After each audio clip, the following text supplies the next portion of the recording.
Hey guys, welcome back to How to DIY and Save a Dime. Today I'm going to share with you my tasty French toast recipe. It is so amazing, it's so quick and so easy. So let me tell you the ingredients. We have some French bread, that dollar French bread from Walmart.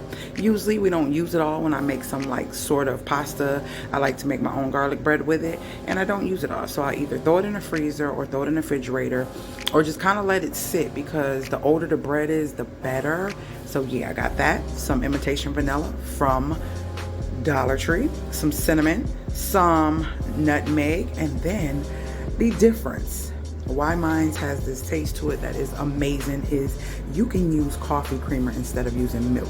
So I got this non-dairy coffee creamer from Aldi's. It is caramel macchiato, and it gives your French toast this flavor that is so amazing. You gotta try it. And then on the side here, I have some this is, oh gosh, grapeseed oil. Yes, grapeseed oil. I like to fry mine, kind of fry them to get that crisp on them, because I still like to put butter on top of them after they're done. So let's get into this video. First thing you want is a shallow dish, or a dish that's wide enough to fit the pieces of the French toast and deep enough to hold the liquid. So we got that. Now this is only for me. Now the great thing about this, guys, is if you don't use this concoction all in one day and you want it again tomorrow, the next day you can actually use it again, because I've done that and it's not gonna harm you, I promise. If you don't believe me, just do your research before you do it. Next, we're going to cut the bread. Once you cut it to the thickness of your choice, now it's time to make the mix. So we have 1 egg, 2 eggs.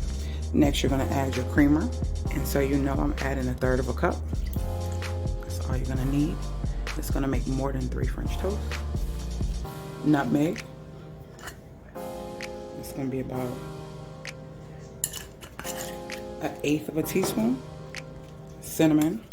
I love cinnamon. So we're gonna put about 1/2 a teaspoon of that.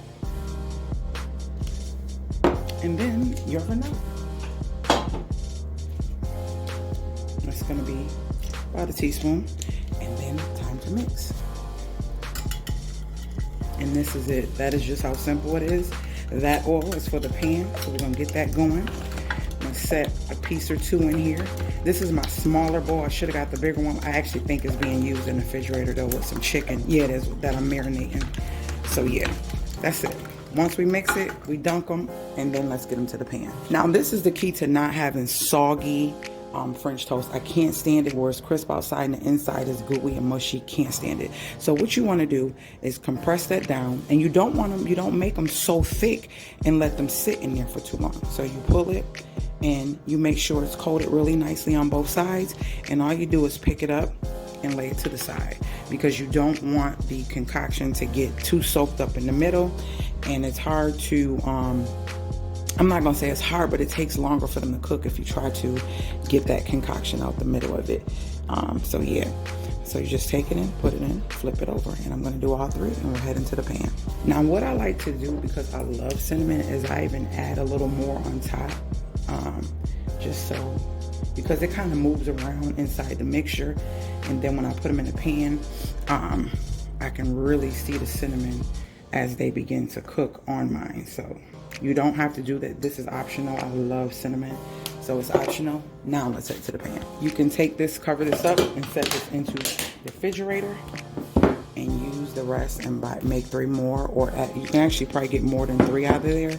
Out of 2 eggs, normally I can get about 6 or 7 of these.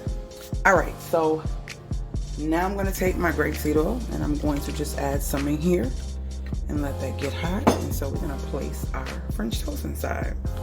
Get this camera right.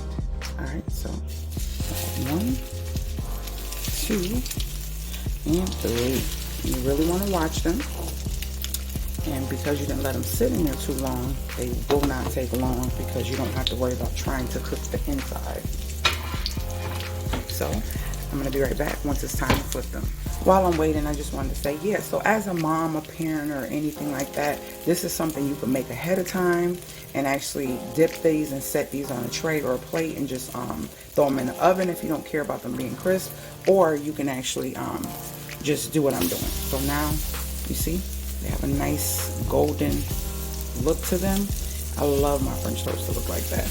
I love it to be golden. I can't stand soggy, white, gushy French toast. So yeah, let me continue and then we will be plating this. All right, they are done on both sides. They are done just the way I actually like them. So yeah, now let's get to the plate. So I must put my butter on, and this is plant-based country crock butter. I'm gonna show it to you. It is olive oil. I tried the avocado, it was really good. They didn't have it, so I got this. So this is really good. And then I butter all of them, and then I'm gonna show you how to make it look a little fancy. Comment below if you like to put butter on your pancakes and your French toast and stuff like that. This is what I make it fancy with. Guess what's going inside here?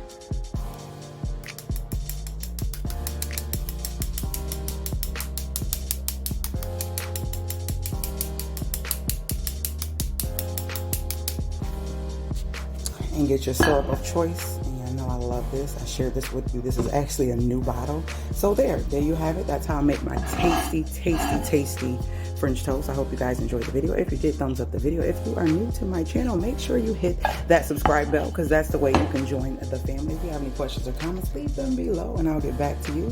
And if nothing else, I will see you guys later, guys.